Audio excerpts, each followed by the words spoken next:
अमीर बहू का नॉनवेज, गरीब बहू की हरी सब्जी। आओ बहू, घर के अंदर आओ। दोनों बहू अपने कमरे में आराम करने जाती हैं। अगले दिन सुबह अमीर गरीब दोनों ही बहू अपनी पहली रसोई की रस्म करने रसोई में पहुंचती हैं। अरे वाह बहू, बहुत जल्दी उठ गई मेरी दोनों की दोनों ही बहू। वैसे क्या बना रही हो तुम दोनों आज अपनी पहली रसोई में? माँ जी, मैं आपको पहले ही बता देती हूँ कि मुझे नॉनवेज खाना बहुत पसंद है, इसलिए मैं अपनी पहली रसोई की रस्म में मसालेदार चिकन करी, चिकन बिरयानी और चिकन कोरमा बना रही हूँ।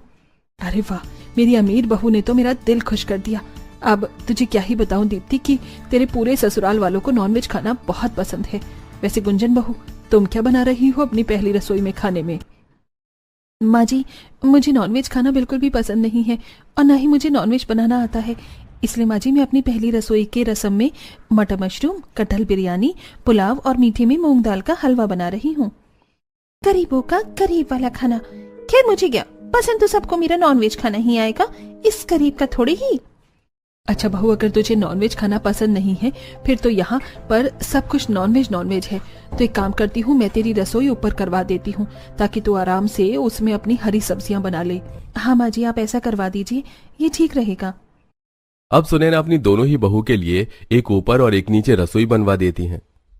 मुझे तो जो खड़ी मसाले चाहिए अपनी हरी सब्जियों को बनाने के लिए, वो मसाले तो यहाँ है ही नहीं।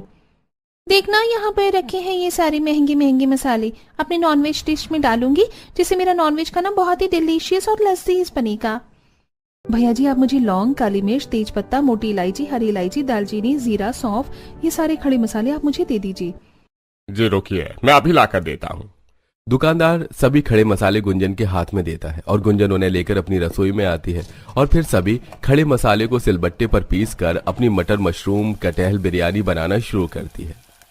चलो, मेरे तो सारी नॉनवेज डिशेस बनकर तैयार हो गई, अब फटाफट डाइनिंग टेबल पर लगा देती हूँ। बस कुछ देर और, फिर ये मसाला पक जाएगा और मेरी हरी भरी सब्जी बनकर तैयार हो जाएगी। आइए आप सभी लोग खाना खा लीजिए, मेरी नॉनवेज लजीज डिशेस बनकर तैयार हो गई हैं।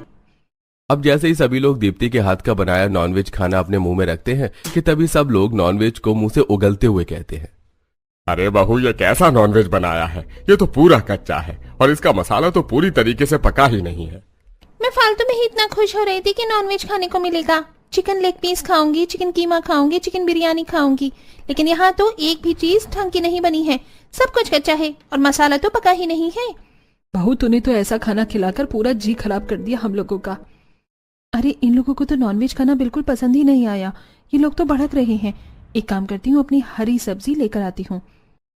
माँ जी, आप एक काम करिए, आप मेरी ये हरी सब्जियां खाकर देखिए, क्या पता आपको पसंद आए। क्या हरी सब्जी? हरी सब्जी कौन खाता है? आप एक बार खाकर तो देखिए। आरपीजी, अगर आपको अच्छा नहीं लगेगा तो मैं दोबारा नहीं बोलूंगी खाने को। बहू, खाने की खुशबू तो बहुत अच्छी आ रही है। और ये तूने क्या बना रखा है? तूने तो कहा था कि तू नॉनवेज नहीं खाती। माँ जी, ये नॉनवेज नहीं है, ये तो मटर मशरूम और कटहल बिरयानी है। और ये देखिए, मैंने मीठे में ये मूंग दाल का हलवा भी बना रखा है, ये भी बहुत स्वादिष्ट है। अब धीरे धीरे सभी लोग गुंजन का सारा खाना चट कर जाते हैं। नॉनवेज का तो पता नहीं भाभी, लेकिन आपकी हरी सब्जी बहुत स्वादिष्ट थी। हाँ बहू, मसाला भी बहुत अच्छी तरीके से पका हुआ था, जिस वजह से हरी सब्जियों का स्वाद 2 गुना अच्छा आ रहा था। इतनी मेहनत से मैंने अपनी ससुराल वालों के लिए इतने महंगे महंगे मसाले को डालकर नॉनवेज डिशेस बनाई, लेकिन फिर भी इनको इस गरीब की हरी सब्जी घास फूस पसंद आ रही है। दीप्ति को बहुत गुस्सा आता है जब सभी लोग गुंजन के खाने की तारीफ करते हैं, इसलिए वो अगले दिन एक बहुत बड़े चिकन शॉप में जाती है। वहीं दूसरी तरफ गुंजन अपने हरी भरी ताजी सब्जियों को और स्वादिष्ट बनाने के लिए पड़ोस के फार्म हाउस में जाती है, जहां पर बहुत सारी हरी भरी सब्जियां उगी हुई होती हैं। अरे ये कितना बड़ा फार्म हाउस है और यहाँ पर तो सारी हरी भरी सब्जियां उगी हुई है। तभी वहां पर विमला आती है। क्या हुआ गुंजन, कुछ चाहिए था क्या? हाँ, मुझे ये हरी भरी सब्जियां चाहिए थी इस फार्म हाउस से, क्या मैं ले सकती हूँ? हाँ हाँ, बिल्कुल ले सकती हो। विमला गुंजन को अपने फार्म हाउस से हरी सब्जियां तोड़ने देती है। वहीं दूसरी तरफ दीप्ति चिकन शॉप में। भैया, सब्जी फ्रेश चिकन दीजिए जो जल्दी पक जाए और स्वादिष्ट बने। मैडम, सब फ्रेश ही है, आप एक बार ले जाइए, दोबारा फिर यहीं आएंगी। दीप्ति रास्ते में अपनी माँ को फोन करती है। माँ, आप अपनी नॉनवेज रेसिपी बताइए ना, आप कैसे स्वादिष्ट नॉनवेज बनाती थी? मैंने कभी कहाँ बनाया बेटी नॉनवेज, ये सब तो नौकर चाकर है वही बनाते हैं। ठीक है, रखिए फोन। अब अमीर और गरीब बहू दोनों ही अपनी रसोई में नॉनवेज और हरी सब्जियों को बनाने में जुट जाती हैं। जहां गुंजन सभी खड़े मसाले को सिलबट्टे पर पीसकर उनके मसाले को अच्छे से भूनकर अपनी हरी सब्जी बना रही थी, वहीं दूसरी तरफ दीप्ति।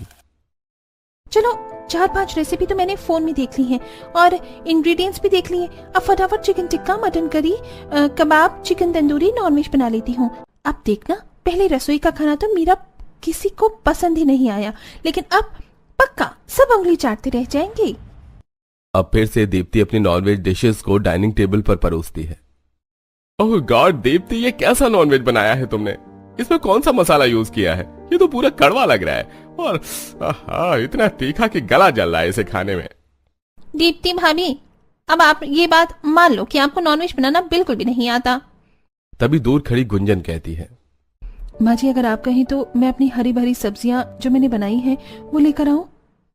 पूछ क्या रही है गुंजन बहू, अब और कोई चारा है क्या? ये सारा नॉनवेज तो बहुत ही घटिया बना है, इसको सामने से हटाओ और अपनी हरी सब्जियां जो तुमने बनाई हैं वही ले आओ। अब गुंजन अपनी हरी सब्जियों को सर्व करती है। तुम्हारी हरी भरी सब्जियां देखने में तो बहुत ही टेस्टी लग रही हैं। क्या बनाया ये तुमने? ये टिंडे की सब्जी है और अरबी के पत्ते की सब्जी और ये फ्रेश बैंगन का भरता और रोटी चावल। भाभी आपने तो ये हरी हरी सब्जियां नॉनवेज से भी ज्यादा टेस्टी बनाई है। ये गरीब लड़की अपने खाने में ऐसा क्या मिलाती है जो इनको मेरा नॉनवेज छोड़कर ये बैंगन टिंडे पसंद आते हैं। अगले दिन सुबह दीप्ति चुपके से गुंजन को खाना बनाते हुए देखती है और वो देखती है कि गुंजन के हाथ में कुछ खड़े मसाले होते हैं। अच्छा, तो ये खड़े मसाले डालती है ये गरीब लड़की अपने खाने में।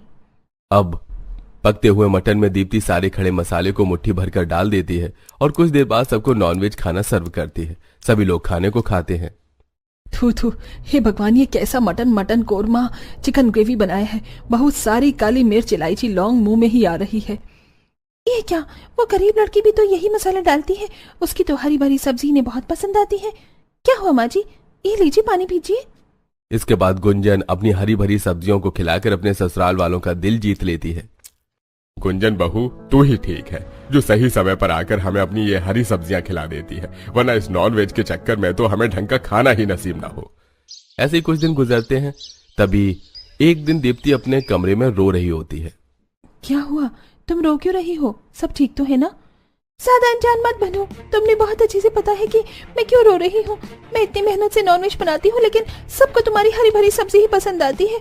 मैंने उस दिन छुप कर ये भी देखा कि तुम कौन से मसाले इस्तेमाल करती हो और मैंने वो सारे खड़े मसाले नॉनवेज में डाले थे, लेकिन फिर भी किसी को मेरा नॉनवेज पसंद नहीं आया। क्या आपने खड़े मसाले अपने नॉनवेज में डाला और फिर भी वो अच्छा नहीं बना? कैसे डाला था? क्या पैकेट से निकाला और नॉनवेज में पलट दिया? तभी तो अच्छा नहीं बना। वैसे दीप्ति, नकल के लिए भी अकल चाहिए होती है। खैर छोड़ो, मेरी सुनो। मैं उन खड़े मसालों को सिलबट्टे पर पीस कर अपनी हरी सब्जी बनाती हूँ, जिसके बाद सभी को मेरा खाना बहुत स्वादिष्ट लगता है। अब गुंजन के बताए हुए तरीके से Deepti chicken lollipop, mutton korma, chicken keema, egg biryani बनाती है। क्या बात है, आज बनाया है दीप्ति बहू ने असली नॉनवेज। मसाले भी बहुत अच्छी तरीके से पके हुए हैं, खाने की खुशबू और सारे चिकन के पीस बड़ा अच्छी तरीके से पके हुए हैं। वाकई में भाभी, आज तो आपने नॉनवेज में कमाल कर दिया। ये सब कुछ गुंजन की वजह से हुआ है। उसी ने मुझे सही तरीके से नॉनवेज बनाना सिखाया और मसालों का इस्तेमाल करना भी। अब गुंजन के बताए हुए तरीके से दीप्ति अपना नॉनवेज खाना बहुत ही स्वादिष्ट बनाने लगती है और दोनों ही अमीर और गरीब बहू का खाना पूरे ससुराल वालों को पसंद आने लगता है। माँ तुम आ गई, बैठो मैं चाय बनाती हूँ। मतलब कि तूने अभी तक खुद भी चाय बनाकर नहीं पी? अरे पढ़ने में इतना भी क्या मगन हो जाती है? और तेरे 12वीं के इम्तिहान तो हो गए हैं, अब क्या पढ़ रही है? माँ तुम्हें मेरा ख्वाब का तो पता ही है। मेरा एक अरमान है, मैं जल सेना में जाना चाहती हूँ, उसकी परीक्षा देने की तैयारी कर रही हूँ। देख पूनम, तू तो खुद देख रही, तेरी गरीब माँ लोगों के मैले कपड़े धोकर तेरा और अपना पेट भरवा रही है। तू ये ख्वाब देखना छोड़ दे। तू बस मेरी मिट्टी उठने से पहले अपना घर बसा ले। मैं हाथ जोड़कर विनती करती हूँ तेरे आगे। पर माँ बेचारी पूनम मजबूरी में आकर शादी के लिए रजामंदी दे देती है। गोमती पंडित जी के पास आती है। नमस्कार पंडित जी, मेरी बेटी पूनम के खातिर रिश्ता बताइए, उसकी शादी करवानी है। ठीक है गोमती बहन, बताता हूँ। अभी मैं जरा जल्दी में हूँ, दूसरे गांव में लगन करवाने जाना है। पंडित जी अपनी पोटली लेके विशाल नदी के पार आ जाते हैं, जहाँ नुक्कड़ पर बूढ़ी रेवती पानी पूरी का ठेला लगाए खड़ी थी। पानी पूरी खा लो, आ जाइए 10 रुपए के 5 पानी पूरी खाइए। जयराम जी की पंडित जी, बड़े दिनों के बाद आना हुआ। जयराम जी की रेवती बहन, वो मैं किसी के यहाँ शादी करवाने आया हूँ। पंडित जी, मेरे माधव के खातिर भी कोई लड़की बताइए। हमें दहेज नहीं लेना, केवल घर की लक्ष्मी चाहिए जो आकर मेरा घर सहेज दे। अरे ये तो वही बात हो गई रेवती बहन, बगल में छोरा शहर में ढिंडोरा। मेरे गांव में है एक लड़की, बड़ी संस्कारी और सुलझी हुई है, मैं बात चलाता हूँ। पंडित जी दोनों परिवार में रिश्ता करवाते हैं। पूनम अपने ख्वाब को पीछे छोड़कर टूटे मन से शादी कर लेती है और नाव में विदा होकर नदी के पार ससुराल आ जाती है। आओ पूनम बहू, इस छोटे से संसार में तुम्हारा स्वागत है। धन्यवाद माँ जी। कंचन, जा बेटी, भाभी को कमरे में ले जा। जी माँ, चलो भाभी। देखते देखते लगभग 1 सप्ताह हो जाता है। पूनम, जरा मेरा जाला उतार कर दे दो, मैं मछलियां पकड़ने नदी पर जा रहा हूँ। जी ये लीजिए। अच्छा माँ, मैं जाता हूँ। अच्छा ठीक है माधव बेटा। भाभी आइए ना, हमारे साथ बैठकर पानी पूरी बनवाइए। ठीक है ननद जी। कंचन आ बेटी, तू पूरियां छान दे, तेरी भाभी बेल देंगी, तब तक मैं गोलगप्पों का पानी बना लेती हूँ। माँ जी लाइए, मैं तल देती हूँ पूरियां। तभी पूरी तलते वक्त गरम तेल के छींटे से पूनम का हाथ पैर जल जाता है। माँ! अरे बहू तो ठीक है, तेरा ध्यान कहाँ था? बहू मैं देख रही हूँ जब से तू शादी करके आई है, खोई खोई सी रहती है। क्या तू इस शादी से खुश नहीं थी? तभी पड़ोसन शारदा हाथों में लड्डू का डब्बा लेकर आकर कहती है, ये लो रेवती, मुंह मीठा करो, मेरी बेटी की शादी पक्की हो गई है। लड़का नेवी में है, वो भी कैप्टन है। 10 लाख रुपए तो कैश दे रहे। आखिरकार मेरा होने वाला दामाद शिप चलाता है, समुद्र में तुम्हारे बेटे की तरह मछुआरा थोड़ी है। आंटी जी, माना कि मेरे पति मछुआरे हैं लेकिन मेहनत से कमाते हैं। ये लीजिए आपके लड्डू, आप जा सकती हैं। हाँ, जा रही हूँ। अच्छा सबक सिखाया आपने भाभी, बहुत ऐंठ में रहती है ये। माँ जी, मैं आपसे अपने मन की इच्छा बताना चाहती हूँ। शादी से पहले मैं शिप की कैप्टन बनना चाहती थी, मगर गरीबी के चलते मेरा सपना अधूरा रह गया। पूनम बहू, आज से तेरा ये सपना तेरी सास का सपना। तू पढ़ और शिप की कप्तान बन, जो कठिनाई आएगी मिलकर सामना करेंगे। इस कदर पूनम की सास उसका हौसला बढ़ाती है और रात में सब लोग बात करते हैं। माँ, मैंने सोचा है मैं जो पैसे मछली बेचकर कमाऊंगा उससे हम घर का खर्चा चला लेंगे, और पानी पूरी बेचकर मैं जो कमाऊंगी उससे बहू की पढ़ाई में लगाएंगे। अगले दिन से रेवती जाग कर सुबह 4 बजे उठकर पानी पूरी बनाकर बेचने निकल जाती है। पानी पूरी, खट्टी मीठी पानी पूरी खा लो। आज तो आधा दिन गुजर गया, 1 रुपए की बिक्री नहीं हुई। ऐसे तो बात नहीं बनेगी। रेवती सड़क किनारे लगे ठेले को बाजार में ले जाती है, जहाँ खूब भीड़ भाड़ थी। 10 रुपए में 5 पानी पूरी भैया, 10 रुपए के 5 पानी पूरी, साथ में पापड़ी एकदम मुफ्त, आओ और खाओ। रेवती की पानी पूरी इतनी स्वादिष्ट थी कि खूब सारे लोग खरीद कर खाते हैं। बहुत ही स्वादिष्ट और सबसे सस्ती पानी पूरी बेच रही हो तुम अम्मा। 50 रुपए की पानी पूरी पैक कर दो। बहुत ही स्वादिष्ट और सबसे सस्ती पानी पूरी बेच रही हो तुम अम्मा, 50 रुपए की पानी पूरी पैक कर दो। हाँ बेटी, अभी देती हूँ। तभी एकदम से पुलिस वाला आता है और उसे जोर से लाठी मारता है। अरे ओ गरीब बुढ़िया, चल हट यहाँ से, हटा ठेला यहाँ से। बिना परमिशन के ठेला लगाया कैसे तूने? है बस 2 मिनट दीजिए दरोगा बाबू, हटा लूंगी ठेला। इतने में पुलिस वाला उसे सर पर मार देता है, जिससे बेचारी के खून आ जाता है। रेवती घर आ जाती है। ये लो पूनम बहू, तुम्हारी किताबों के पैसे, कल जाकर किताब खरीद लाना। माँ जी, आपके सर पर इतनी गंभीर चोट कैसे आई? अरे बहू, वो रास्ते में थोड़ी फिसलन थी तो फिर गिर गई थी। माँ जी झूठ मत बोलिए, ये गिरने का चोट का निशान नहीं है, किसी ने आपको मारा है। रेवती रोते हुए सब कुछ बताती है, जिस पर पूनम फूट फूट कर रोने लगती है। माँ जी, मैं शिप की कप्तान बनना चाहती हूँ, लेकिन इस कदर नहीं, मुझसे नहीं होगा। बहू मेरी बात ध्यान से सुनो, अभी थोड़े वक्त का कष्ट सह लेना, आने वाले वक्त में हमें तू खुशी देगी। जब तू कप्तान बन जाएगी तो ये हालत और ये दुख भी मिट जाएंगे। अपनी गरीब सास की हौसला बढ़ाने पर पूनम रात भर जाग कर लालटेन में पढ़ाई करके नेट की परीक्षा देती है, जिसमें वो पास हो जाती है। देखा बहू, तूने अपनी लगन मेहनत से पहली सीढ़ी पार कर ली। हाँ माँ जी, लेकिन माँ जी अब मुझे समुद्र में शिप चलने का ट्रेनिंग भी करना होगा और उसका खर्चा लाखों रुपए का है, कैसे पूरा होगा? तो चिंता मत कर, वो विधाता बेड़ा पार लगाएगा, सब होगा। अच्छा, मैं मछली पकड़ने जा रहा हूँ। माधव जी जरा रुकिए, मैं भी आपके साथ चलती हूँ, कपड़े धोने हैं। कुछ देर में पूनम माधव के साथ नदी किनारे आ जाती है, जो कि एक बड़े समुद्र को भी जोड़ती थी। माधव जी, ये आवाज कहाँ से आ रही, जैसे कोई शिप चल रहा है? हाँ, वो दरअसल नदी के थोड़ी दूर पर समंदर लगता है। वहाँ पर जल सेना के लोग शिप चलाने की ट्रेनिंग सीखते हैं। अच्छा, मेरी बड़ी इच्छा थी देखने की, आप दिखाएंगे? माधव पूनम को समुद्र के पास ले जाता है जहाँ जल सेना की सफेद वर्दी में कुछ आदमी शिप चला रहे थे और शिप का कैप्टन उन्हें कंट्रोल कर रहे थे। तभी एकदम से समुद्र के अंदर तेज तूफान आता है जिससे शिप बेकाबू होने लगती है। कैप्टन विक्रम, संभाल कर चलाओ, don't lose your patience. Madhav ji, आप मुझे शिप के पास लेके चलिए। थोड़ी देर में दोनों नदी से शिप के पास आ जाते हैं और पूनम जहाज को समुद्र से नदी की तरफ मोड़ देती है। वेल डन, आपने ये कैसे किया?